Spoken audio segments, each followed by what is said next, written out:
Buenas tardes, ¿qué tal? ¿Cómo están todos? Espero que bien. He llevado a cabo, por lo menos para el grupo del día martes, el primer examen parcial. Habiendo pasado ya ese susto, voy a hacer el video de la materia con la cual se empieza a correr el término para el segundo examen parcial. Esta tesis es la tesis quinta y está dividida en dos partes. Esta referida al acoso sexual y laboral, y la de la siguiente semana que va a estar dirigida especialmente al acoso laboral o moving, que como veremos en su momento parecen primos, pero son distintos. Es decir, cada uno va por su lado, cada tipo de acoso va por su lado y cada uno afecta al trabajador en un área completamente distinta a la otra. En este caso del acoso sexual veremos su definición, veremos su génesis, veremos los elementos tipificantes que tiene el acoso sexual y hablaremos sobre las clases de acoso sexual y de los procedimientos para conocer en caso de situaciones de acoso sexual. Por último, esta parte es nueva. Voy a referirme al acoso sexual en Costa Rica y la forma en que se tramita, la forma en que se lleva, la forma en que se resuelve. Como objetivo general de esta tesis, de esta primera parte de la tesis quinta, está hacer que el estudiante tenga un mejor conocimiento sobre el acoso sexual y laboral en las relaciones de trabajo. En cuanto a los objetivos específicos, vamos a estudiar estos tipos de acoso, vamos a desarrollar pormenorizadamente los elementos tipificantes, analizar las clases, estudiar las sanciones y conocer el proyecto de ley para el tratamiento del acoso laboral. Esto porque, como veremos en su oportunidad, el acoso sexual está regulado legalmente hablando.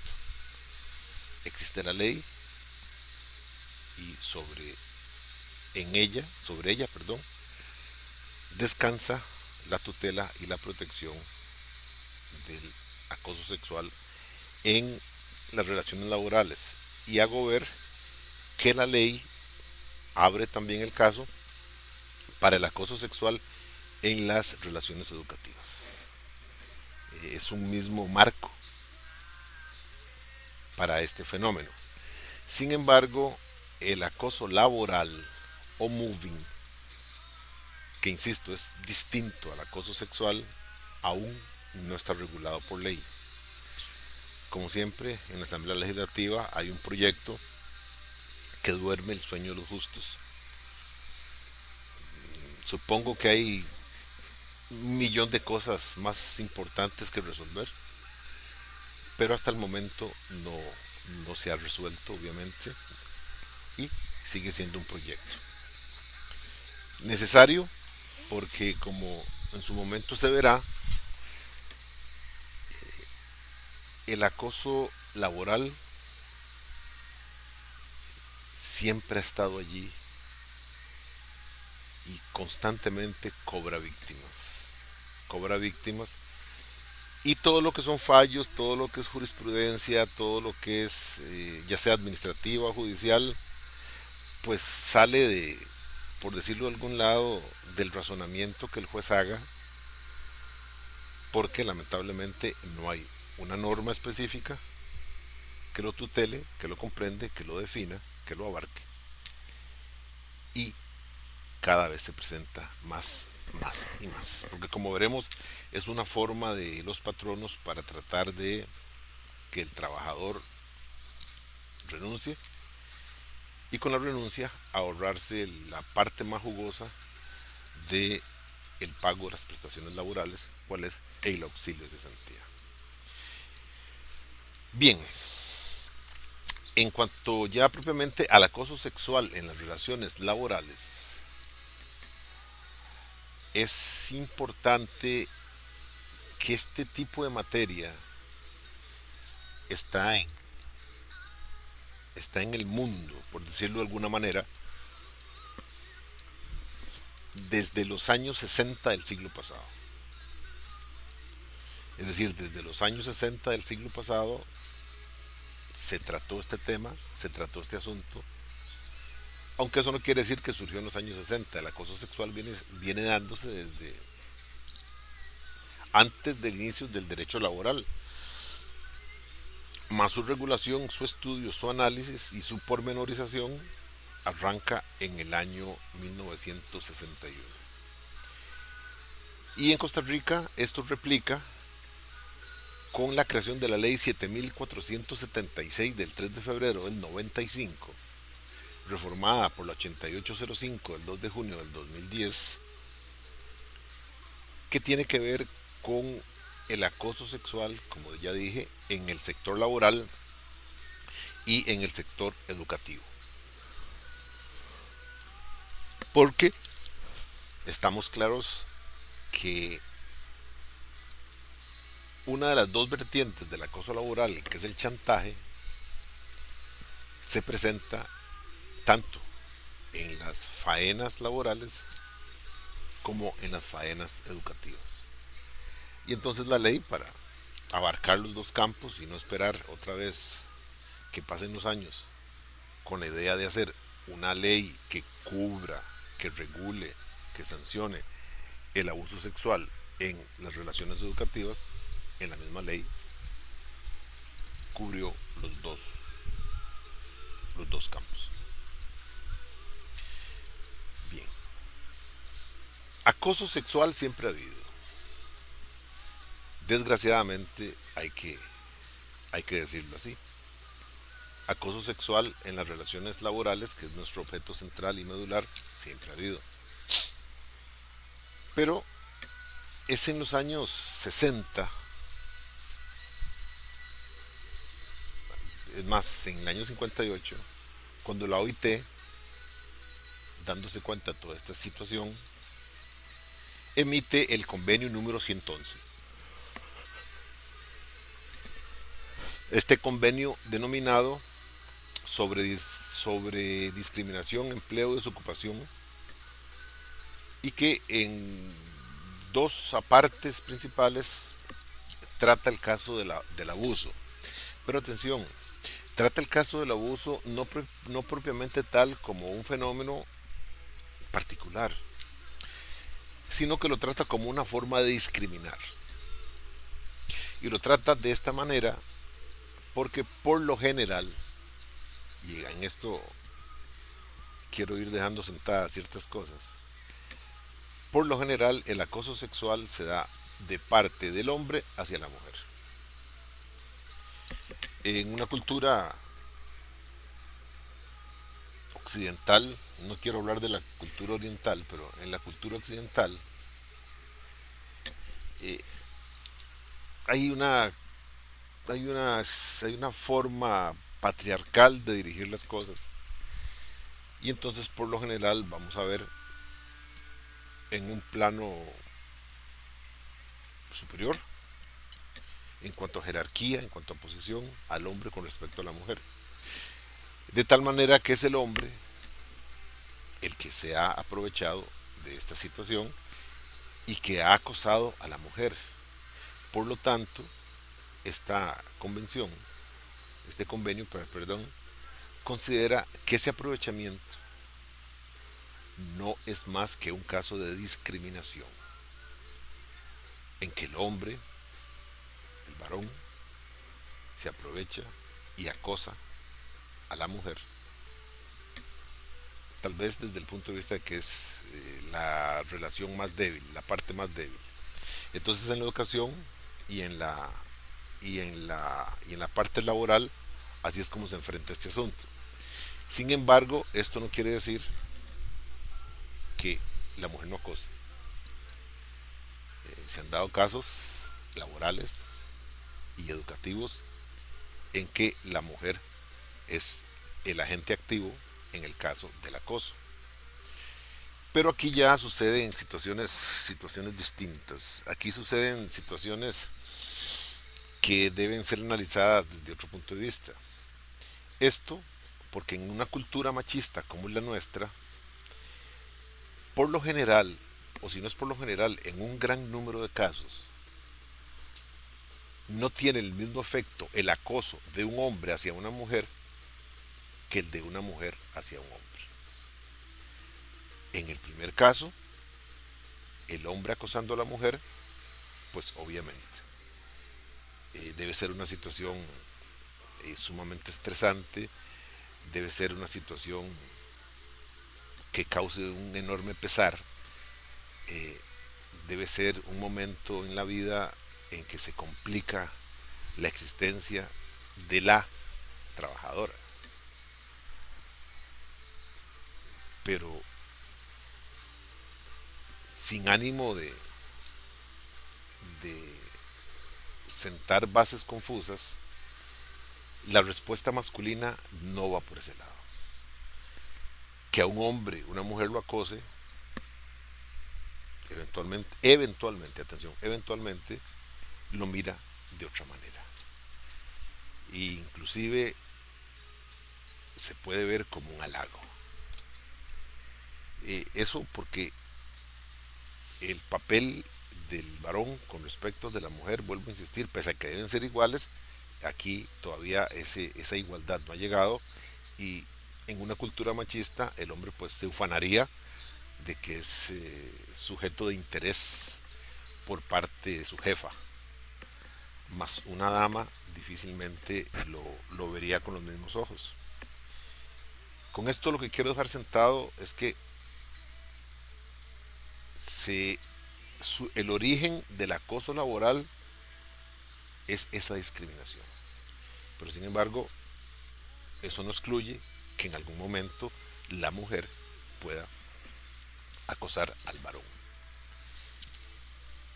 Solamente que el tratamiento que se da a ambos tipos de acoso, pese a que la ley solo habla de uno, que es el que compone la columna vertebral de esta ley, de esta lección, ya al interno, el hombre y la mujer pueden verlo, atención, pueden verlo de manera distinta. Y eventualmente tiene efectos distintos. Bien, entonces dice el artículo 1.1 del convenio 111, dice: a los efectos de este convenio, el término discriminación comprende a cualquier distinción, exclusión o preferencia basada en motivos de raza, color, sexo, aquí donde voy, religión, opinión pública, etcétera, etcétera. Entonces aquí la variable discriminatoria es el sexo. Es el caso de preferir o excluir a la mujer, aunque debería ser al trabajador, cualquiera de los dos sexos, pero en este caso excluirla por razón del sexo. ¿Qué evita esto? Que yo como patrono, por ejemplo, promueva a una mujer a un mejor empleo, a una mejor plaza, a una mejor posición, simplemente en razón de su sexo y, como veremos más adelante, porque le pedí algún tipo de conducta sexual. Esto es lo que se quiere evitar, esto es lo que se quiere sancionar. Una mujer puede llegar a puestos de relevancia, de importancia, pero todo esto de acuerdo a su capacidad, no a el tipo de favor sexual que esté anuente a conceder para alcanzar esa meta. También el numeral 2 del citado convenio dice: todo miembro para el cual este convenio se halle en vigor se obliga a formular y llevar a cabo una política que promueva por medios adecuados las condiciones y la práctica nacionales, la igualdad de oportunidades de trato en materia de empleo y ocupación, con objeto de eliminar cualquier discriminación en este aspecto. Esto es lo que el convenio trata: eliminar cualquier discriminación, que el trabajador y la trabajadora estén en una misma base, en un mismo plano, y que alcancen mejores estadios por su capacidad, no, insisto, por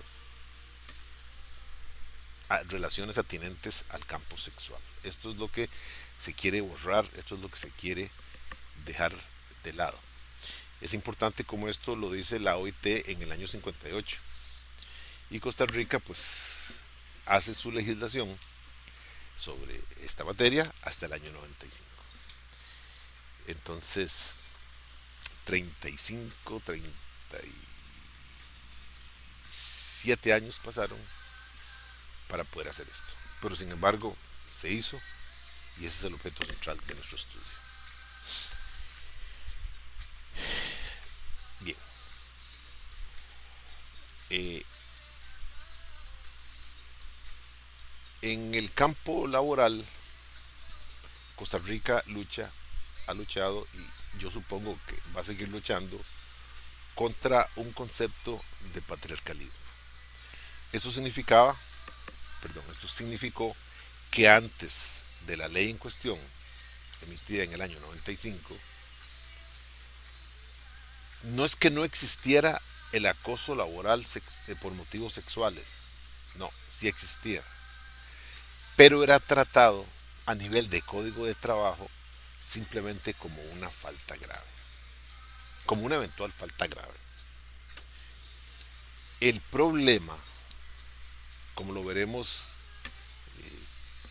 más adelante, porque en el orden de la materia es así, como lo veremos más adelante, la falta grave yo le he catalogado como un cheque en blanco.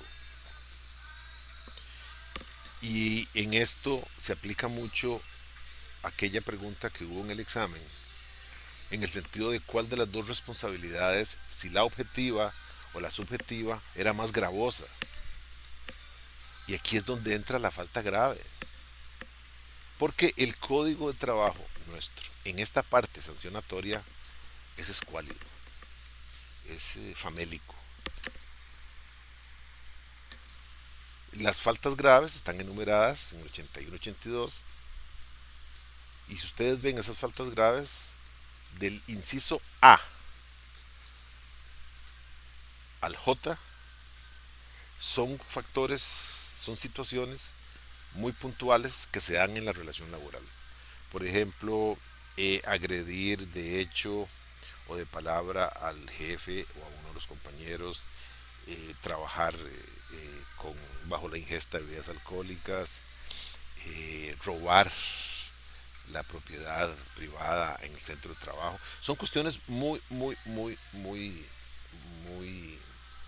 focalizadas.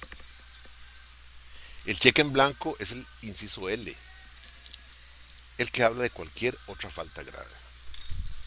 Y entonces, en su momento, antes de la existencia de la normativa en cuestión, un caso de acoso sexual era tratado como una falta grave a la relación laboral. Pero entonces, si el asunto se agotaba administrativamente, un patrono de mente más amplia o con visos de permeabilidad en lo que son las conductas sexuales, podría considerar que una determinada acción denunciada como acoso sexual no lo es. Simplemente no lo es. Y entonces ahí muere el asunto. Y se daba el sinsentido de que el patrono no podía autocastigarse. Es decir, si la acción de acoso la llevaba a cabo el patrono, la cabeza de la relación laboral, ¿quién iba a sancionar? Entonces se daban esas especies de lagunas.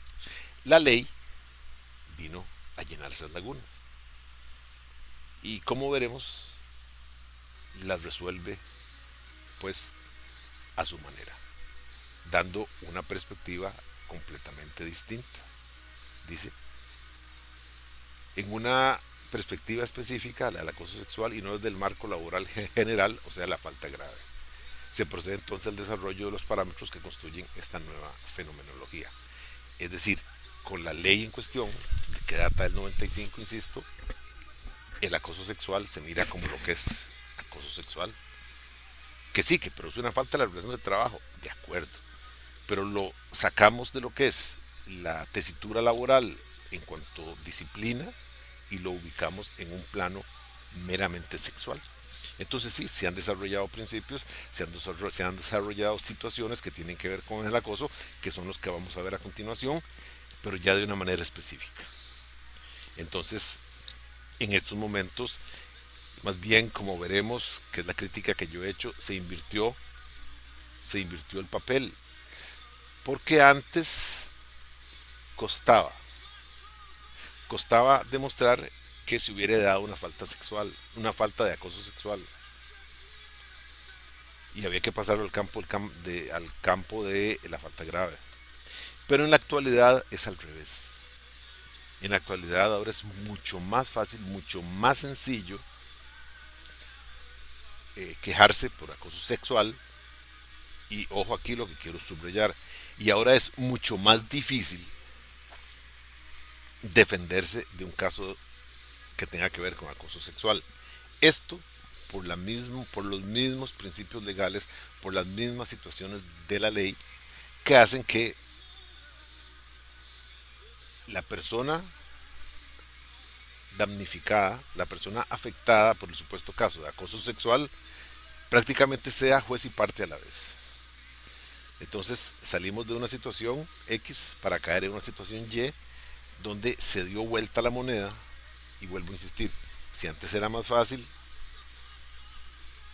demostrar la inexistencia del acoso laboral, hoy es mucho más difícil, muchísimo más difícil. A la inversa, antes era más difícil probar el acoso sexual, hoy es mucho más sencillo.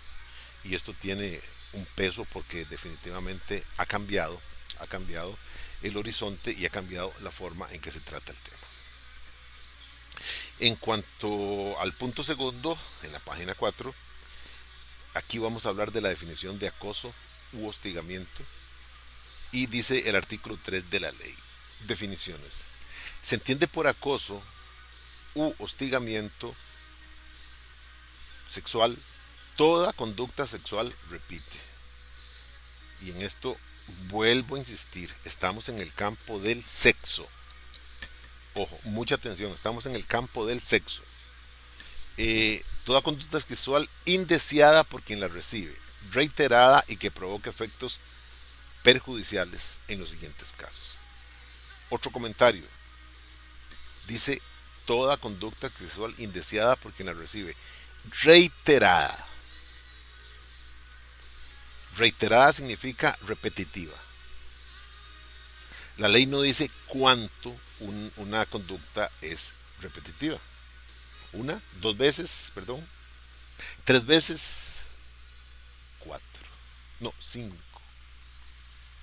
Aquí la ley comienza, desgraciadamente, es esta forma de redacción, esta forma de que tiene esta malísima, pésima técnica que tiene el poder legislativo a la hora de redactar una ley. Porque como veremos ahora, dentro de unos instantes, el mismo artículo luego se contradice y no sabemos si es esto o es lo otro. Entonces tiene que, a alguien se le ocurrió, en lugar de sentarse y volver a hacer una redacción de mejor calidad, ver, legislar como se legisló en el último párrafo de esta norma. Entonces esta primera parte queda en suspenso, queda herida, por decirlo de alguna manera, porque se impone la última. Bien, entonces los siguientes casos son: el primero, condiciones materiales de empleo y docencia. Ese es el campo de acción. Campo de empleo y de docencia. Dos, desempeño y cumplimiento laboral o educativo. Nuevamente nos vamos a los dos campos, aunque nuestro interés ahora solamente es el laboral. Y por último, el estado general de bienestar personal. Esos son los tres escenarios en que vamos a ver esto. Y ahora sí, lo que sigue es el último párrafo Y este último párrafo enmienda el primero, pero es un borrón muy feo. ¿Por qué digo que es un borrón muy feo? En el primer párrafo se habla de una conducta indeseada por quien la recibe. Reiterada. Reiterada. Pero aquí dice, también se considera acoso sexual la conducta grave que, habiendo ocurrido por una sola vez, perjudique a la víctima en cualquiera de los aspectos indicados. Si uno tiene la muy mala costumbre de al leer una norma buscar lo que a uno le interesa y no seguir adelante, esta es la trampa ideal para, comillas, meter la patota, pero hasta adentro. Porque si yo al leer el artículo 3 me quedo con el primer párrafo, más los escenarios, entonces yo llego a concluir y llego a sostener que el acoso requiere de constantes, reiteradas formas o actos para que constituyan un caso de acoso sexual. Eso es básico y es clave. Pero desgraciadamente me voy a topar al otro colega o a quien esté al frente en un caso de estos que me va a decir, no, licenciado, usted está equivocado, no leyó el párrafo final. Y el párrafo final, vuelvo a decir, lo que dice es lo contrario. También se considera acoso sexual la conducta grave que habiendo ocurrido una sola vez. Conclusión. Quien puede lo más, puede lo menos. Si una sola conducta, que no dice qué significa grave, pero si una sola conducta conforma acoso sexual, conductas reiteradas de sobra van a ser acoso sexual. Entonces, ¿cómo se debió haber arreglado esto? Simplemente diciendo que la conducta, el acto, y no se dice cuántos, no se dice un uno o reiterado. Y vean qué grave, se habla de la conducta grave que habiendo ocurrido una sola vez. Perfecto, ¿quién califica la gravedad de la conducta? Pues como veremos más adelante, no hay un listado de acciones. No existe un listado de acciones que sean consideradas acoso sexual. Sino que si así fuera, si esto fuera un menú, y perdónenme por hablar en esta manera, pero si esta fuera una lista, esa lista se engrosaría todos los días. Todos los días aparecen casos, nuevos casos, nuevas situaciones que son consideradas por acoso. Y esto porque la consideración no la hace el que juzga, la consideración la hace quien recibe la conducta. Es quien dice esa conducta es un ejemplo de acoso y hay que creerle. ¿Por qué? Porque lo ha afectado en la situación de empleo, lo ha afectado en el cumplimiento laboral y tres, ha incidido en su bienestar personal. Lo cual obviamente es una situación compleja. Esto debió haber sido más claro, pero se confunde, vuelvo a insistir, cuando existe una deprimente técnica de redacción en lo que es el ¿cómo se llama? El poder legislativo. Entonces ellos mismos minan el campo que debió haber sido seguro. Porque este artículo 1 ha sido objeto de constantes críticas. Sin embargo, los jueces laborales, obviamente, teniendo como base siempre el llamado principio protector, han resumido, han simplificado muchísimo este artículo. Y prácticamente este artículo primero debe entenderse como cualquier conducta que habiendo ocurrido mínimamente una vez perjudique a la víctima en cualquiera de los aspectos indicados. Ojo a lo que la he resumido. Cualquier conducta. No hablo de grave o leve o gravísima. Cualquier conducta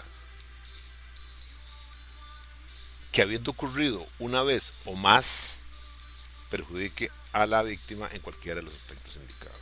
A eso se ha resumido, porque nuevamente aquí sale otra vez como espada en riestre, sale el principio protector. Y de lo que se trata es de proteger al trabajador, bueno, en este caso a la trabajadora, pero hablemos en general, se trata de proteger al trabajador, que nuevamente es la parte más débil de la relación laboral. Pero esto a mí en lo personal, yo en lo personal lo critico. Es el mismo sistema el que pone las trampas. Es el sistema el que en definitiva crea malas, pésimas condiciones de redacción y se dan desaguisados como el que les he narrado. Entonces prácticamente, jóvenes, cualquier conducta sexual, cualquier conducta sexual ocurrida una vez o más será acoso siempre que perjudique a la víctima en cualquiera de los tres aspectos indicados, es decir, las condiciones materiales del empleo, el desempeño y cumplimiento laboral y el estado de bienestar general de la persona. A eso hemos llegado.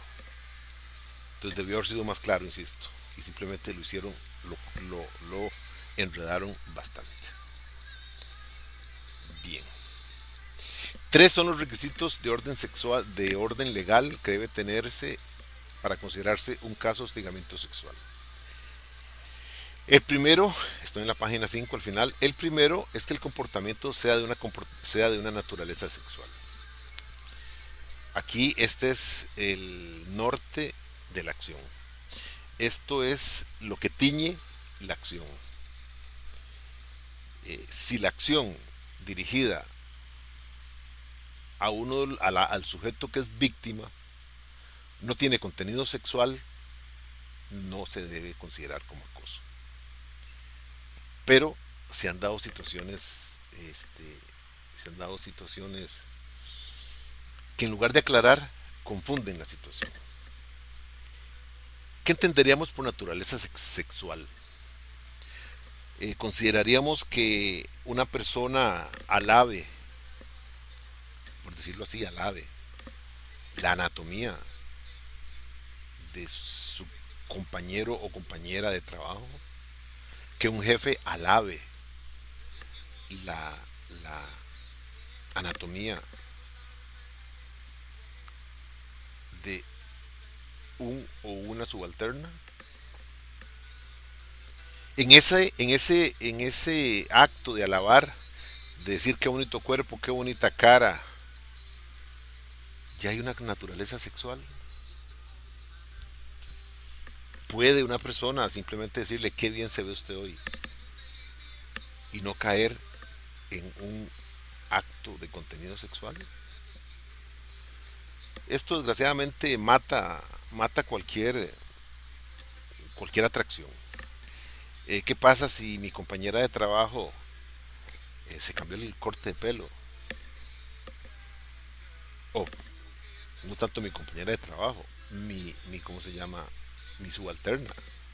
Se corta el pelo, se pone un color bonito, qué sé yo. Siempre ha dado con pelo largo, entonces viene con pelo corto, no sé, algo así. Y uno le alaba ese cambio, muerto. Perfectamente puede, dependiendo de la condición de la persona que recibe ese comillas cumplido, puede cargarlo de naturaleza sexual, lo cual obviamente es un problema. Eh, Se han dado casos muy particulares y muy especiales. Por ejemplo, hace un tiempo se dio la noticia de un caso donde los tribunales sancionaron a un patrono por un supuesto acoso sexual. Y oigan, el supuesto acoso sexual era que el patrono llegó desde atrás de donde estaba la subalterna, le habló y mientras le habló, le acarició en el aire, o sea, no tocó el cuerpo, pero sí acarició el pelo. Y eso bastó para que se declarara un caso de acoso sexual. Bien, yo entiendo ya desde un punto de vista frío y objetivo que si un hombre se acerca a una dama y de una manera discreta le alaba la forma y el contorno de su parte trasera, perdón, le dice qué bonitas nalgas tenés, qué buen trasero tenés, o qué piernón, qué piernas más hermosas tienes. Yo entiendo que eso es un caso de acoso sexual. No tiene por qué estar refiriéndose a las nalgas o a las piernas de la compañera o de la subalterna. Estamos de acuerdo. Pero solamente le tocó el pelo y le estaba hablando de otra cosa, pero le tocaba el pelo. Y solamente ese tocamiento del pelo, y no contra el cuerpo, atención, no, es simplemente en el aire tocaba el pelo porque lo tenía largo, bastó para que declararan un caso de acoso sexual. Inclusive se han dado casos de acoso sexual que son extrañísimos, como por ejemplo la dama, se dan casos de mujeres que acusan al compañero o que han acusado al, al superior porque, atención, comillas, me miró con ojos cargados de lujuria, fin de comillas. Lo cual para mí eso me asusta, porque esa descripción de ojos cargados de lujuria no es más que extrapolar una simple mirada. Si yo vuelvo a ver a una persona y por ejemplo le saco la lengua y me paso la lengua por los labios, yo entiendo lo que le está diciendo. Estamos claros. Si yo vuelvo a ver a una mujer y le lanzo un beso, ese mensaje tiene una carga. Puede ser el beso o puede ser, como dije, que le saque la lengua y lo que le estoy diciendo es prácticamente me gustaría lamerla, que es el hecho de pasar la lengua por alguna parte del cuerpo. Eso tiene una carga sexual evidente. Pero la simple la simple mirada se ha catalogado como un acoso sexual. De tal manera que si quieren ver si son jefes, si quieren ver a un o a una subalterna, les aconsejo que usen anteojos oscuros para que no les vean los ojos. Porque de otra manera se puede incurrir en esto. Verdaderamente se puede incurrir en esto sin querer, sin querer. Lo cual para mí es un problema de inseguridad jurídica. El segundo El segundo de los requisitos es que la conducta no sea aceptada por quien la recibe como sujeto pasivo. Y en eso, pues, como ha sido tónica, cada vez más el, las regulaciones legales, no hablo de las regulaciones sociales, cada vez más las regulaciones legales se meten en la vida muy particular, muy privada y muy familiar de las personas. Créanlo o no, se han presentado casos de denuncias de una compañera, de una novia, de una esposa, contra su compañero, novio o esposo, porque abusó de ella tocándole las nalgas, por ejemplo, o tocándole los senos. Bueno, entonces simplemente eso se respeta, eso se sanciona, porque ningún vínculo, atención, ningún vínculo, ni el noviazgo, mucho menos la amistad, ni siquiera el vínculo matrimonial, es patente de corso, es carta blanca, es autorización abierta para que una de las partes pues toque el cuerpo de la otra persona sin el consentimiento de la primera. En eso estamos claros. El problema es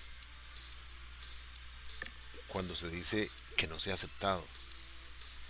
Entonces es un problema porque eventualmente ese compañero, ese novio, ese, ese, ese esposo no sabía que durante este día o mañana o la semana no se podía tocar a la persona.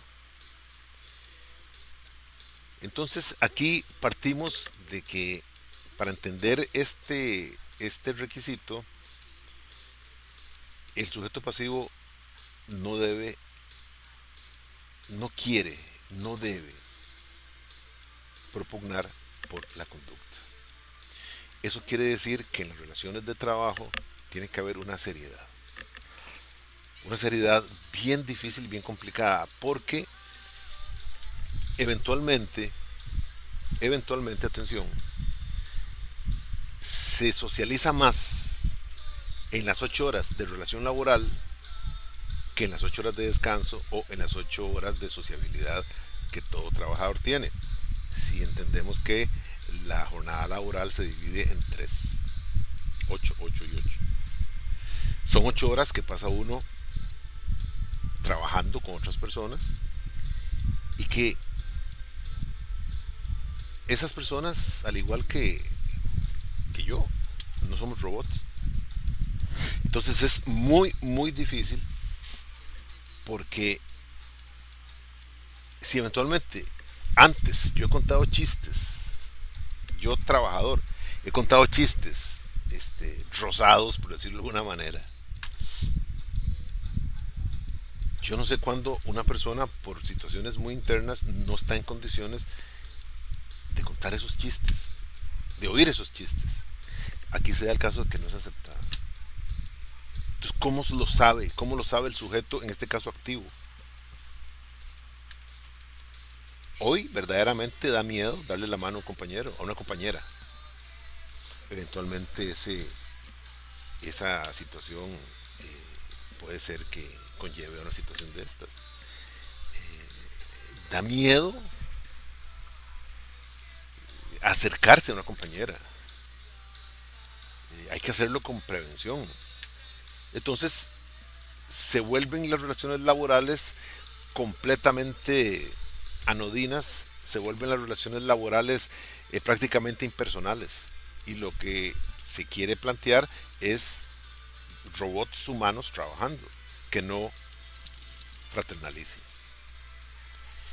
Y yo personalmente difícilmente saldría eh, con compañeros de trabajo, compañeros y compañeras de trabajo, a, a tomarse unas cervezas, a tomarse unos tragos en un centro X. Porque cuando hay licor, muchas inhibiciones caen en hombres y en mujeres. Y entonces verdaderamente surge una persona eventualmente más amigable, más dulce, y el mensaje puede ser pésimamente entendido. Entonces se convierte en un caso de acoso sexual. Vuelvo a insistir, es bien enredado y bien complejo. Y lo ideal es mantenerse entonces aparte. Si yo fuera jefe, si yo tuviera trabajadores, les aseguro que no participaría de una fiesta en conjunto. Salvo aquella fiesta social que se va a hacer así, que uno llega a 5 minutos y se va. Porque un jefe confraternizando con los subalternos, y especialmente si el jefe es masculino, con las subalternas, ya, es la puerta abierta a la desgracia. Entonces, si yo fuera jefe me sentaría prácticamente solo. Si piden una foto, pongo las manos adelante para que no se diga me abrazó, para que no se diga me tocaba el pelo por detrás. Y atención, desde ahora se los digo, en razón de ser jefe yo no bailaría un bolero, es decir, esas piezas suaves que se bailan pegados, yo no bailaría una pieza de esas con una trabajadora mía. Ahí está abierta la puerta a la desgracia, porque puede ser interpretado como un acto de naturaleza sexual.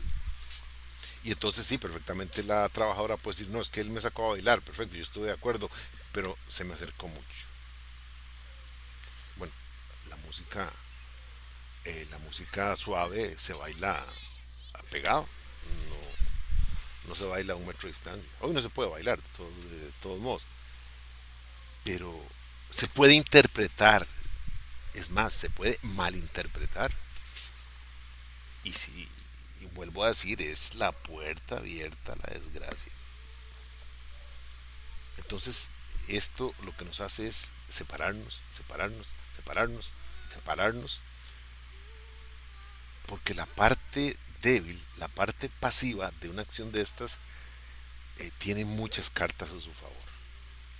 Vuelvo a insistir, el hecho de alabarle el perfume a una trabajadora y decirle, qué exquisito que le soy, qué belleza de aroma andas, eso se puede considerar un caso de naturaleza sexual y ya es una conducta de acoso. Y simplemente así como hay perfumes que por Dios hay que olerlos a 100 metros de distancia, hay otros que son verdaderamente embriagadores, que es una delicia del perfume. Y uno lo que alaba es el buen gusto de esa dama por haberse puesto ese perfume. Y sí, es un olor exquisito. Pero eso ya vuelvo, eso puede ser interpretado como un caso de naturaleza sexual y hasta luego. Y por último, el último requisito es que produzca efectos negativos en las condiciones materiales y relativas al desempeño. Y aquí hay otro problema más grande todavía. En una gran proporción de los casos de acoso sexual que se dan, a los juzgadores les basta con la manifestación del sujeto pasivo que dice me produjo efectos negativos. Me sentía triste, por ejemplo, me sentía triste. Me daba miedo ir a trabajar, pero yo eh, me sentía indispuesta, pero trabajaba. ¿Y qué es lo que yo critico aquí? Que no hay forma de cómo medir estos efectos negativos. Entonces, ¿cómo, ¿cómo le voy a creer yo a una trabajadora que me dice, no, desde que todo esto pasó yo no he sido la misma? Ajá. Eh, ¿Se separó de su esposo? No, para nada. El domingo pasado salimos con la familia sin ningún problema. Y hará unos 15 días él y yo nos dimos una escapadita, qué sé yo, a una playa X, a una montaña para pasar un fin de semana juntos de romance y echarle más carbón al fuego y cuestiones de esas. Y uno dice, ¿y dónde está el efecto negativo? Muchas veces se habla de que ese efecto negativo debe ser medido por psicólogos. Podría ser. Porque sí, hay casos, y perdón, en esto quiero ser claros, hay casos en que sí son de acoso salvaje, terrible, y eso afecta enormemente. Yo estoy de acuerdo, pero hay otros que no. Simplemente es, sí, estoy afectadísima, y usted ve las estadísticas de trabajo, ve, si hubiera, es que ese es el problema, que no hay, pero si hubiera una medición de la eficacia, es la misma. O sea, la persona trabaja igual, pero simplemente se siente incómoda cuando llega el tipo ese. O al revés. eh, el tipo se siente incómodo cuando llega la dama esa que es la jefa, la subjefa, la compañera. Y se siente mal. Y ese es el punto. Ese es el punto. ¿Cómo medir los efectos negativos? La ley no lo dice. Y muchas veces basta con la indicación que la parte supuestamente agredida da de que se siente afectada, de que se siente dolida, de que se siente imbuida en una espiral de efectos negativos. Y con eso basta y sobra. Y en la acera de enfrente, el puesto laboral de una persona, la carrera de una persona, puede quedar en cenizas por una situación de estas. Vuelvo a insistir, el problema es la inseguridad que para mí estos aspectos de la ley brindan. Eh, al inicio de la siguiente página escribo: estos efectos deben darse objetivamente para que el hecho sancionado por la legislación nazca la vida jurídica, pero uno de ellos, el de los efectos negativos en el bienestar personal de la persona objeto de estos hechos, es típicamente subjetivo, lo que le resta objetividad al conjunto, pues uno de los pilares de la trilogía siempre será subjetivo y escapará eventualmente al contralor de la objetividad. Este es el grave problema. Y no solamente, yo creo que me quedé corto porque el primero, que el comportamiento tenga un contenido sexual, es igual. Vuelvo a decir, existen comportamientos claramente definidos. Qué sé yo, el tocar lujuriosamente a una dama, en un grado de confianza X, Y, Z, sorprenderla por detrás, abrazarla, apretarla un poco, tocarle los senos, recorrerle el talle con las manos. Eso no tiene otra condición que no sea la naturaleza sexual. Lo estoy haciendo para darme placer y con la esperanza de que eso le sirva, de que eso le sea considerado placentero por la dama. Eso es claro, estoy de acuerdo. Pero vuelvo a insistir, esas otras conductas, como una mirada, como el hecho de tocar el pelo. Hoy, si yo necesito decirle algo en privado, algo a una mujer, les habla un hombre, a una mujer, cuidado, me le acerco a la oreja. Cuidado, me le acerco donde ella está sentada, yo de pie por detrás, me le acerco al oído, por ejemplo, para decirle: mire, ya hizo los informes que pedí. O mire, el informe que usted hizo está malo, tenemos que corregirlo. Porque yo siempre he pensado que se alaba en público, se sanciona en privado. Pero entonces el hecho de acercarme al oído ya significa, ya puede entenderse como un acercamiento de naturaleza sexual. Lo cual es un problemón porque le estoy diciendo otra cosa para no exponerla. Para no exponerla a la persona. Entonces no, yo lo que debo hacer es llamar a esa persona, ya sea por teléfono o la llamo a la oficina con un escritorio por medio y decirle: mire, ya trajo estos, mire, el informe no sirve, una cosa así. Vuelvo a insistir, es una especie de vida robótica. Porque la ley no define qué es la naturaleza sexual. Y no hace verdaderamente un listado de conductas que se consideran sexuales. Para decir: sí, mire, aquí en el inciso X, en el inciso doble X o en el inciso 3P, como se llama, es donde está descrito la conducta que usted hizo. No, no se puede. Entonces, prácticamente cualquier conducta, dependiendo de lo que afirme la parte afectada, puede ser considerada sexual. Y vuelvo a insistir, allí es para abrir el mundo, para abrirse la tierra, trágame y muerto todo mundo. En cuanto a los elementos tipificantes del acoso sexual, que es la parte tercera, a partir de la página 6, dice: varios son los elementos que tipifican el acoso. Aquí vamos a ver las tipificaciones que deben tener las conductas de acoso. En primer lugar, el comportamiento hostigante debe ser rechazado por el sujeto pasivo. Esto quiere decir que no tiene que haber una relación de confianza. No tiene que haber una relación de confianza. Vuelvo a poner el caso de que en varias actividades de la empresa donde trabajamos, yo me le he acercado a una compañera, hemos hecho migas, qué sé yo, hemos conversado sin ningún problema, compartimos, hemos tomado algo en esa celebración, hemos comido juntos. yo me siento bien con esa persona se siente bien conmigo, hemos bailado, hemos bailado y punto, punto. Para mí ahí se ha abierto un umbral de confianza. En una escala de 1 a 10, no sé si 2 o 3, no sé, pero se ha abierto un umbral de confianza. Otro día yo, compañero, llego donde ella, le digo algo y en ese momento ella lo rechaza porque, qué sé yo, no es el momento, no es la ocasión, no es la situación y usted me está acosando. Y nuevamente se abrió la posibilidad de perder trabajo, perder todo.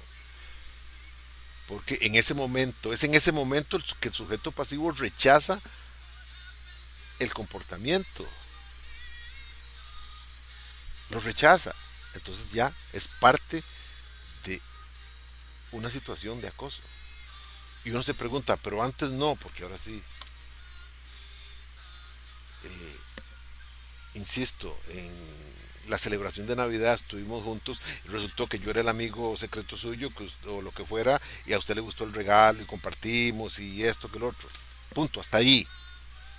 Los dos tienen sus familias y no sé qué más. Pero ese día desgraciadamente esa persona consideró que el abordaje que hubo un día martes X cualquiera fue, fue abusivo y hasta luego. Hasta luego.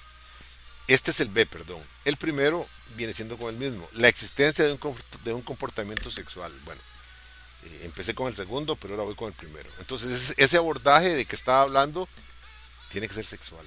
¿Quién califica la sexualidad? ¿Quién lo califica? Otra vez, el sujeto pasivo. El sujeto pasivo entendió que era un acercamiento de condiciones eróticas. Y yo simplemente me acerqué para saludar. Hago la pregunta, voy a hacer una pregunta para las damas que me escuchan.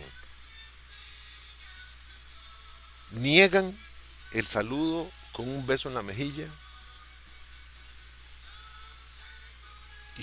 Y puede ser que alguna me diga que sí, que no le gusta. Bueno, en estos momentos de pandemia, pues obviamente, ¿verdad? Pero antes de que pasara esto, me diga sí. A mí no me gusta que me besen. Eso es su derecho, es su condición. Pero por lo general no. En serio, por lo general no.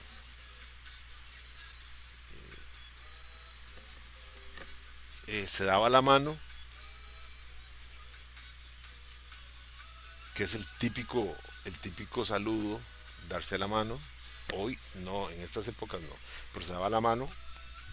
Entonces, ¿qué cuesta un beso en la mejilla? Es una situación de amistad. El problema con esta ley es que saca, desahucia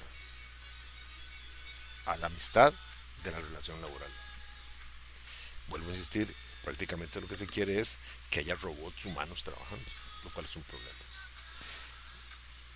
Entonces, tiene que haber un comportamiento sexual.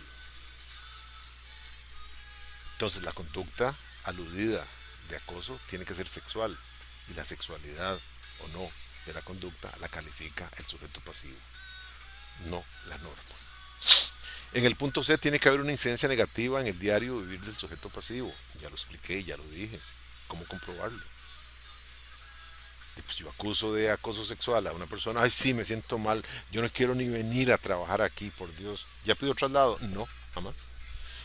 Yo no quiero estar en ningún lado. ¿Ya pidió que lo pasaran de departamento? No, a mí me gusta aquí. Y cuestiones de esas. ¿Cómo medir, cómo medir el comportamiento hostigante? Ya, se dijo, pero el punto. ¿Cómo medir también la incidencia negativa en el diario vivir? ¿Tiene problemas en la casa? ¿Tiene problemas de pareja por lo que ha pasado. Tiene problemas con los hijos.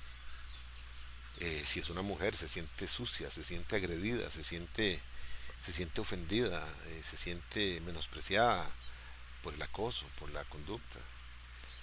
¿Cuánto la ha afectado? ¿Cómo la ha afectado? Verdaderamente es una situación bien compleja y que la ley no ayuda en nada, para nada, a cuantificar o a medir. El punto D, la conducta rechazada debe ser física u oral. Eh, Física me refiero a tocamientos. Ese beso que yo le doy a una persona en la mejilla puede ser tipificado como un acoso sexual. Me decía alguien que las mujeres son muy perceptivas, y me lo dijo una mujer, que son muy perceptivas, que si yo le doy la mano a una mujer,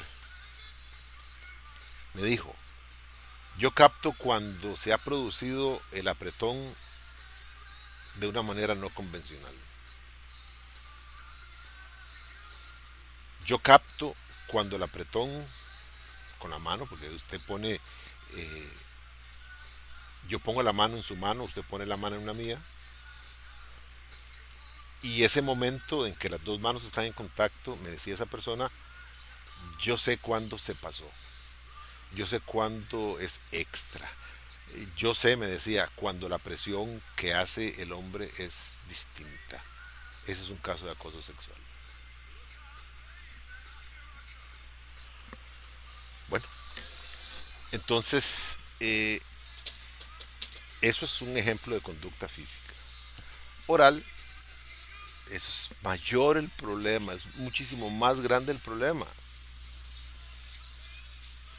El caso que les puse ahora, del superior que se le acercó a la subalterna, en el caso de hombre y mujer, se le acercó y al oído, cerca del oído, le dijo que el informe que había hecho estaba malo, que había que cambiarlo y que se apurara a hacerlo porque hay que verlo en la tarde. Que la otra persona se vuelva a ver y le diga, ¿qué me estás diciendo? ¿Por qué me decís eso? Muerto, muerto el fulano, muerto. Porque en realidad, ¿quién escuchó? Si yo voy a llevar a los tribunales a alguien porque me agredió verbalmente, yo tengo que demostrar la agresión verbal. Entonces lo hago con testigos. Sí, ofendió a mi madre y a mi abuela y a mis hijos, a todo mundo, con la madreada que me pegó.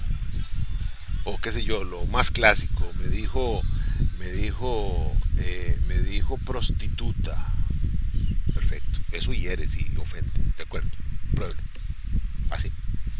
Más aún, hay un problema. Si usted graba una conversación y no advierte a la persona a la cual está grabando que se está produciendo ese hecho, eso no vale. Simplemente no vale. De hecho, ustedes llamarán a X lado, llamarán a, qué sé yo, a X institución, y en el mensaje se les dice, en el mensaje se dice claramente, se advierte que por motivos de control de calidad o seguridad, esta conversación puede ser grabada. Muy bien, aténgase. Ofenda usted por teléfono, que esa prueba sí va, porque usted se identifica. Señorita, buenas, yo soy fulano de tal, cédula tal, mire, yo quería reclamar por esto y la respuesta a usted no le satisface, entonces usted le dice, mire, es que usted es una perfecta X, Y, Z. Eso se puede llevar a un tribunal, porque usted estaba advertido de que lo estaban grabando. Pero vuelvo a insistir, ¿cómo comprobamos una conducta sexual oral? Difícilmente se va a encontrar, salvo de que el tipo esté drogado, esté ebrio, una situación así, un tipo que alabe la anatomía de una compañera, un jefe que alabe la anatomía de una subalterna, a viva voz. No, no, no, no, no, no. Eso es de acercarse y decir. Eso es llamar por teléfono y esperar que la otra persona no use el altavoz, ¿verdad? Pero para mayor seguridad es simplemente acercarse y en una conversación de café, me refiero frente a frente o a la parte del otro, usted puede puede decir lo que usted quiera y nadie lo va a escuchar. Ahora, si usted comete la animalada de gritarle a la persona las excelencias de su anatomía desde un piso a otro, ahí, pues esos son casos que se pueden dar, pero ese tipo debería ser sancionado, además de esto, por imbécil, porque eso obviamente pues no se puede hacer. Ahora se dan casos peores y en esto sí debo decir que sí, si yo tuviera que juzgar un caso de estos, no dudaría nada. Cuando, por ejemplo, eh, yo lo vi en la universidad, cuando un profesor alababa los senos de una estudiante y lo ponía por teléfono en mensajes y se los describía y le ponía un mensaje donde, donde él le decía lo, lo que pensaba cómo eran. Decía que eran como frutas que cabían en la mano. También, eso ya es verdaderamente, ahí no hay ninguna, la mínima duda de que se trata de un caso de acoso sexual. ¿Quién en sus cinco sentidos hace eso, dejando ese tipo de pruebas? Nadie, nadie. Salvo un tipo que está ya desenfrenado, un tipo que tiene un problema de conducta, un problema sexual de conducta, así que debería ser tratado psicológicamente, porque no tiene reparos. Simplemente se volvió obsesivo con esa persona, cosa que no debe ser, definitivamente no debe ser. Pero ahí, nuevamente, y me disculpan que yo no hablo así, pero hay imbéciles para tirar para arriba. Bien, el comportamiento importa una conducta discriminatoria en razón del sexo. Esa es la parte E. Este es complicado. Y es complicado porque en su momento, en los años 50, pues prácticamente quien acosaba era el hombre o la mujer. En el año 2020, por decirlo de alguna manera, en estos días se producen casos de mujeres seduciendo a hombres, a trabajadores, jefas seduciendo a subalternos. Pero no se producen situaciones ¿cómo se llama? De denuncias. Exactamente igual. En el caso de la violencia doméstica, el más del 90% es mujeres reclamando contra hombres. Pero hay un muy pequeño porcentaje de mujeres reclamando de hombres reclamando contra mujeres. Me tiró una plancha en la cabeza. Me agarró a hoyazos.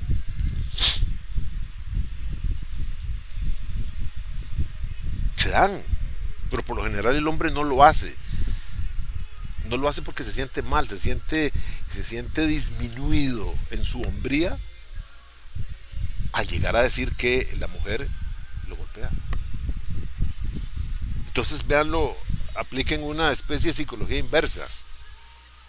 ¿Qué hombre no se vanagloriaría de que su jefa lo invita a salir? De que su jefa le regaló una corbata. De que su jefa lo invitó a un fin de semana en la playa. Y estoy hablando de casos de hombres solteros, que son mucho más libres. Pero quién no se llenaría la boca con una situación de esas? El hombre funciona distinto a la mujer. Entonces, aún en esos casos hay discriminación. Y atención, se han dado casos muy recientes, o los más recientes quizás, de jefas acosando subalternas o jefes acosando subalternos. Ahí sí se producen las denuncias, porque es una afrenta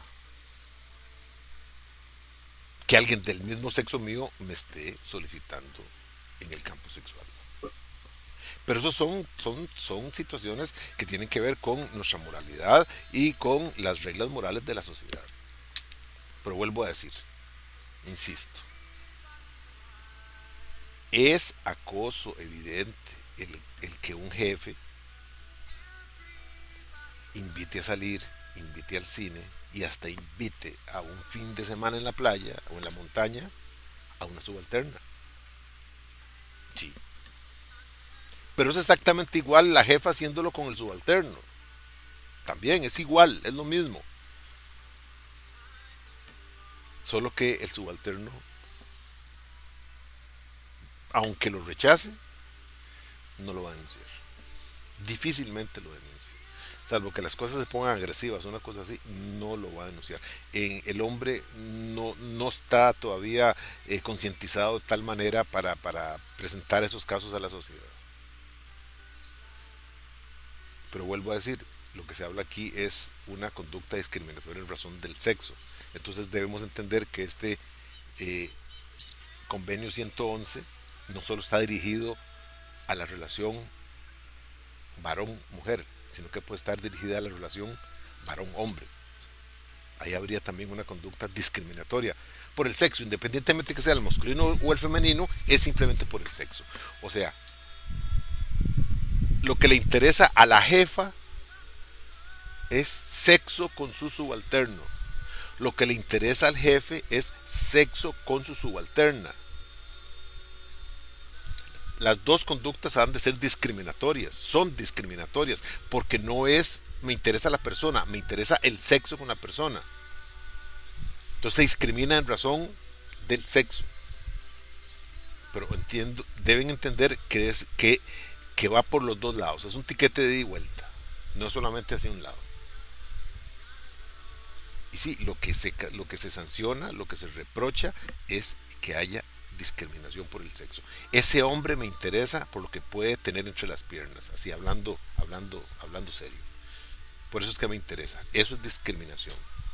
¿Por qué? Porque el hombre en general es todo, es íntegro, pero solo me interesa esa parte. Así, exactamente igual con la mujer. Esa mujer me interesa por lo que puede tener entre las piernas.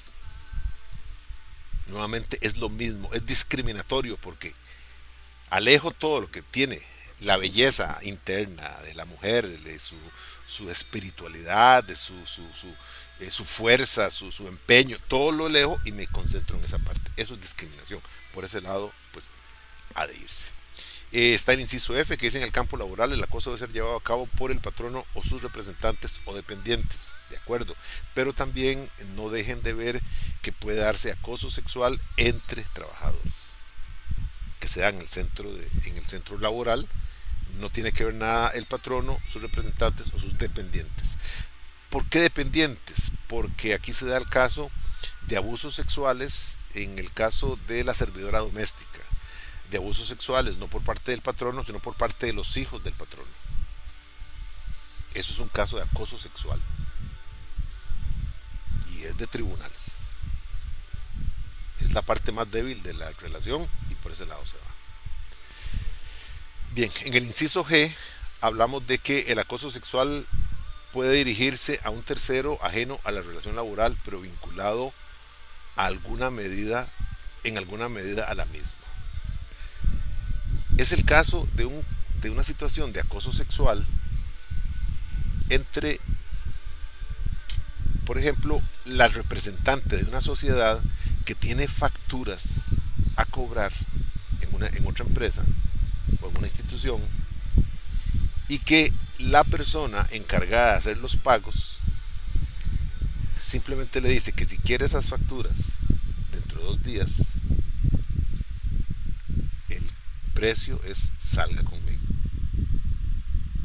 y compórtese dulcemente. O si no, esas facturas pueden tardar un mes. O le puede encontrar algo así, una tontera. Mira, aquí faltó un número, este número no lo entiendo, hágalo nuevo todo otra vez y le hago el trámite otra vez y dura un mes más. Eso es un abuso.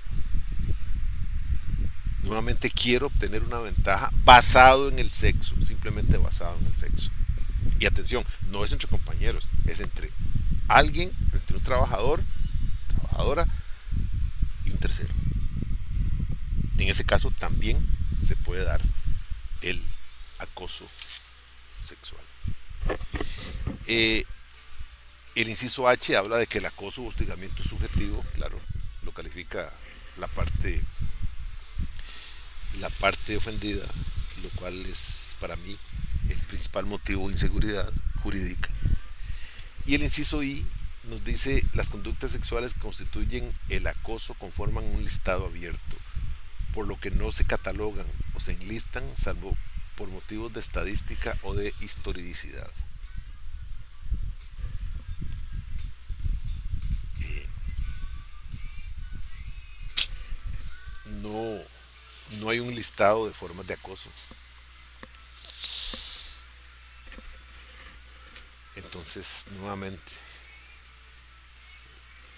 muchísimas conductas, y hablo así, muchísimas conductas humanas, para que lo entendamos claro, muchísimas conductas humanas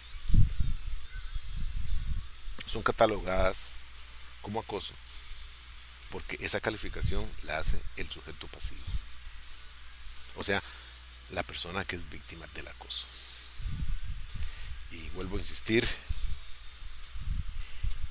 es convertir a esta persona en juez y parte a la vez, lo que para mí crea un ámbito completo de inseguridad jurídica, porque al final de cuentas no era mi intención, pero la persona sí lo sintió y eso es lo que vale, lo cual es un grave problema. Siempre en la misma página 6, finalizando, hay dos clases de acoso sexual, que el primero de ellos es el típico y dice es el conocido chantaje.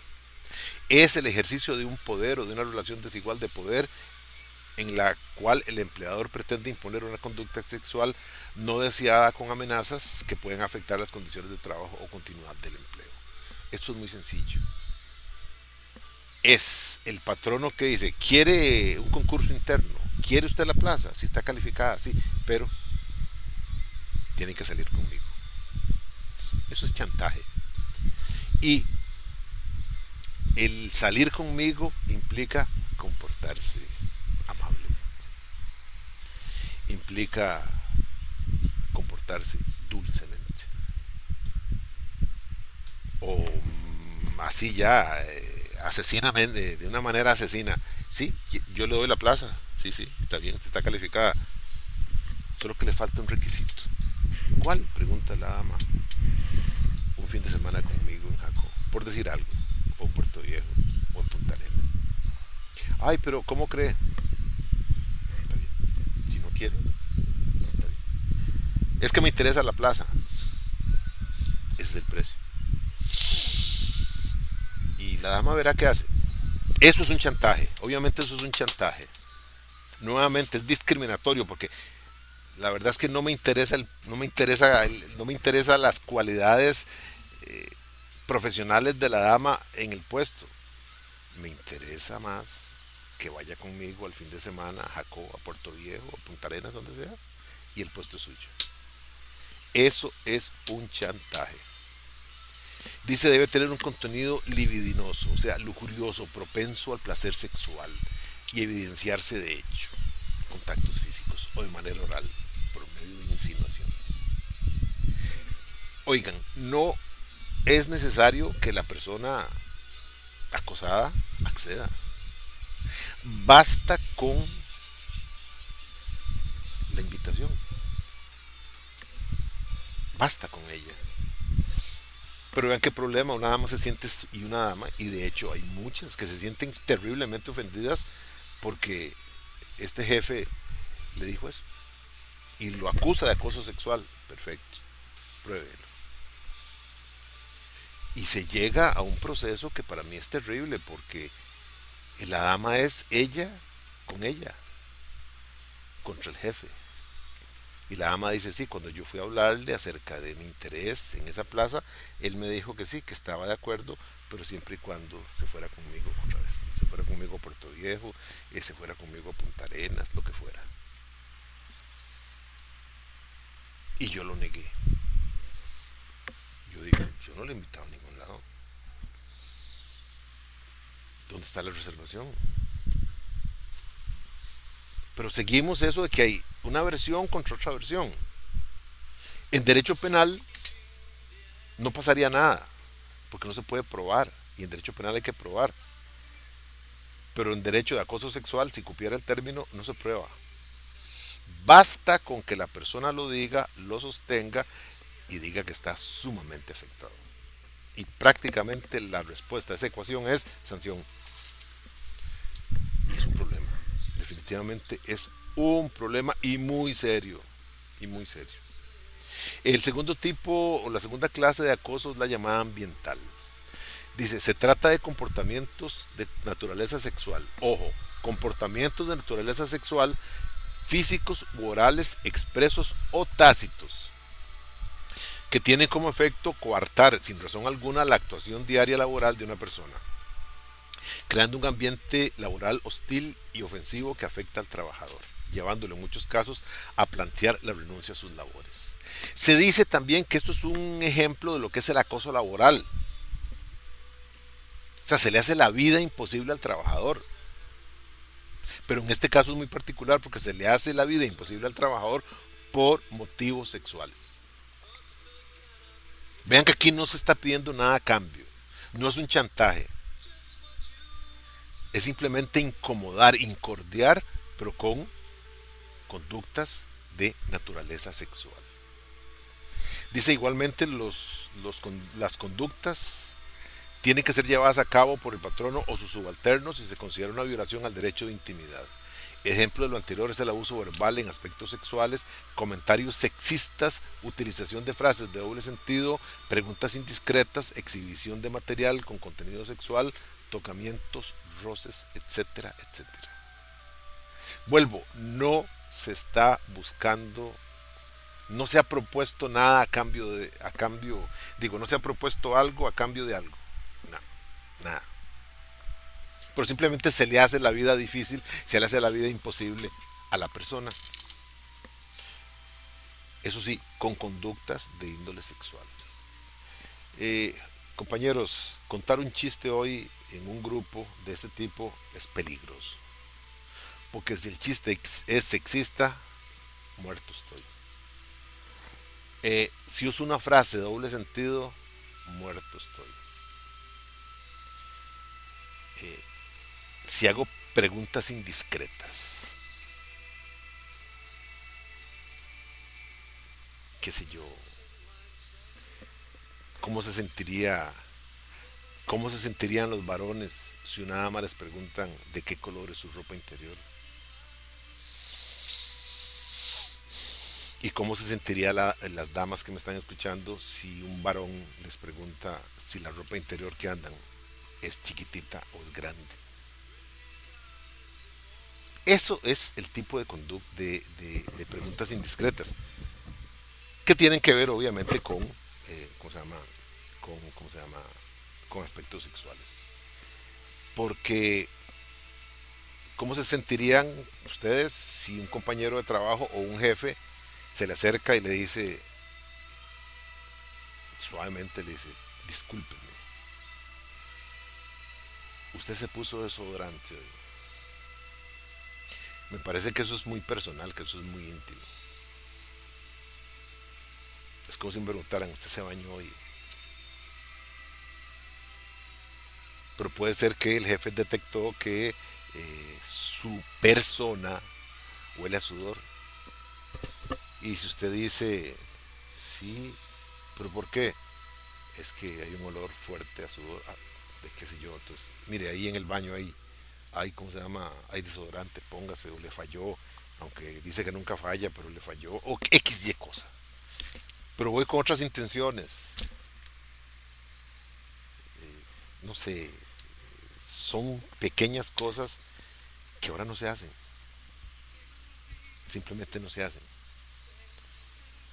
Eh, Les pongo un caso a las damas. Su compañero de trabajo se le bajó el zipper del pantalón.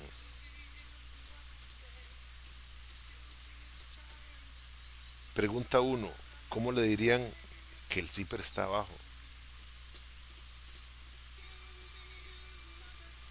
Y pregunta dos, ¿cómo se lo dirían?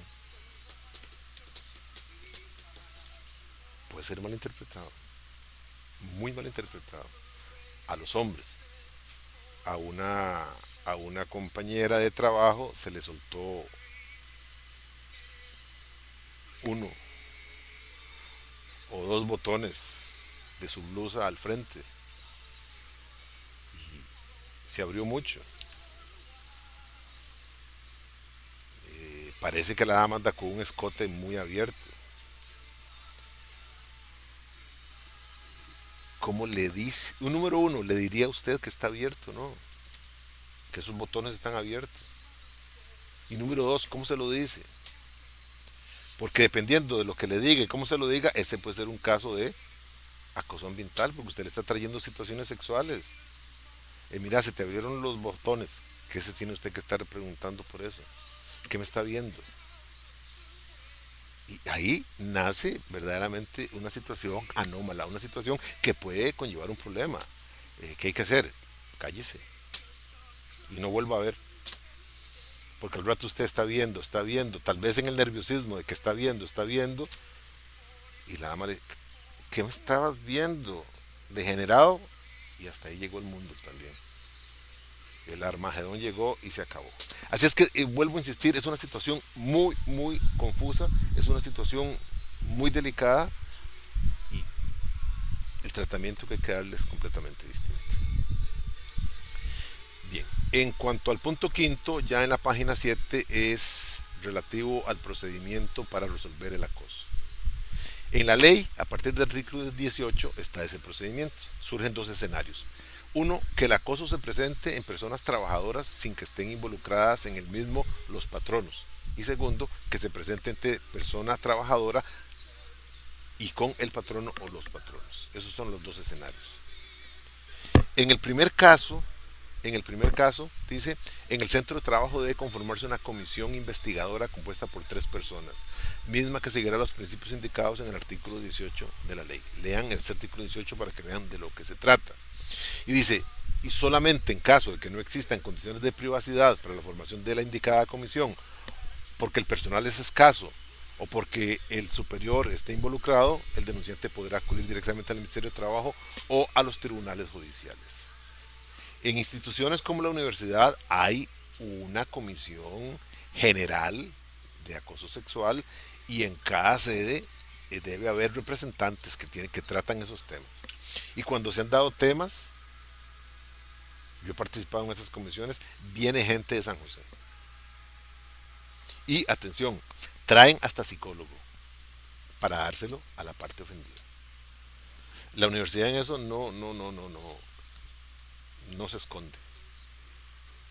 Y participa y asesora y presenta y construye los casos. Pero vean qué cosa más extraña. Hay un artículo, si lo encuentro se los envío. Hay un artículo de un historiador y articulista que me llamó muchísimo la atención. Se publicó en La Nación, creo que en el periódico Universidad también, donde dice que el 60% de los casos de acoso sexual denunciados en la UCR mueren sin llegar a sin llegar a nada. Pese a que la universidad les pone psicólogos, tiene la comisión, los asesora, prácticamente les pone el abogado a la par. Y aún así no pasan. Entonces el escritor, el articulista, lo que dice es que muchas veces ese es el derecho ¿cómo se llama? A la venganza. Que se hacen de denuncias simplemente para caer en una cosa o en otra, lo cual pues obviamente es un problema. Entonces vuelvo a insistir, cuando en el centro de trabajo no hayan las condiciones, no haya el personal o el jefe está involucrado, se puede pasar al Ministerio de Trabajo o a los tribunales de trabajo directamente. Por lo general se pasa primero al Ministerio de Trabajo y el Ministerio del Trabajo forma una especie de comisión. No, perdón, comisión, no, disculpen, no es comisión, da una audiencia para ver si se puede llegar a un pequeño arreglo, si se puede llegar a una conciliación, y si no se puede llegar, entonces lo que hace es que asesora a la parte para que vaya a los tribunales, y en los tribunales de trabajo sí, se ve como un caso más judicial con todos los procedimientos que el Código Procesal lleva. El Código Procesal Laboral, estos de la última reforma al Código Laboral, se presenta. Entonces será un tribunal quien lo conozca y le dará toda la seriedad del caso. Este es en el primer asunto. Luego existen medidas cautelares del artículo 24 que se pueden imponer durante el procedimiento investigativo. Esto es para pues, asegurar la investigación y para evitar que la situación continúe. En cuanto a las sanciones en caso de acoso, un trabajador puede verse sancionado de tres maneras distintas. Cuando el acoso es entre los trabajadores, el patrón lo puede sancionar amonestando, suspendiendo o despidiendo. Aquí iría definitivamente lo que viene a darme en parte la razón a lo que he dicho. Si existe la amonestación escrita, si existe la suspensión y por último existe el despido, es porque no todas las faltas de acoso sexual son iguales. ¿No es? Eh, no sé. Entonces, se aparta de lo que la ley dice. En fin, y vuelvo a insistir, son las contradicciones que se dan en estos documentos hechos y redactados en la Asamblea, no sé por quién. Bien, dice, en caso de que el acoso haya sido provocado por el patrono, atención, por el patrono, la normativa entra en una laguna. Pues como parte de la relación laboral no hay sanción alguna, salvo el pago de las prestaciones laborales, daños y perjuicios morales a la persona ofendida. Entonces, si una persona ha sido despedida en ocasión de hechos de hostigamiento sexual, la misma ha dado por roto el contrato con responsabilidad por el patrono, tendrá derecho a pago de las prestaciones correspondientes. Esta es una sanción al trabajador, al patrono. Dos, el pago de salarios caídos y los extremos que el juez determine. Viene siendo igual. Y tres, la reinstalación en el puesto si así lo desea. Este es el derecho a la venganza del trabajador. Y las opciones A y C son excluyentes, porque si el trabajador opta por el pago de las prestaciones correspondientes y puede optar por el A y B, que es esas prestaciones más salarios caídos y extremos que el juez determine, no puede pretender la reinstalación en el puesto de trabajo.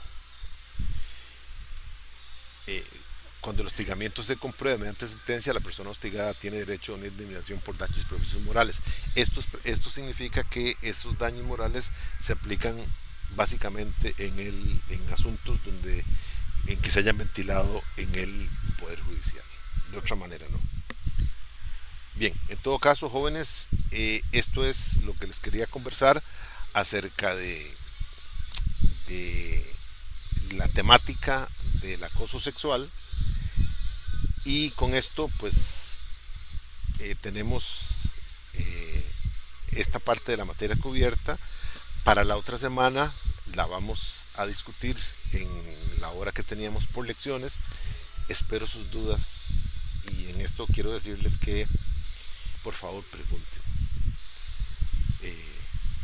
En los exámenes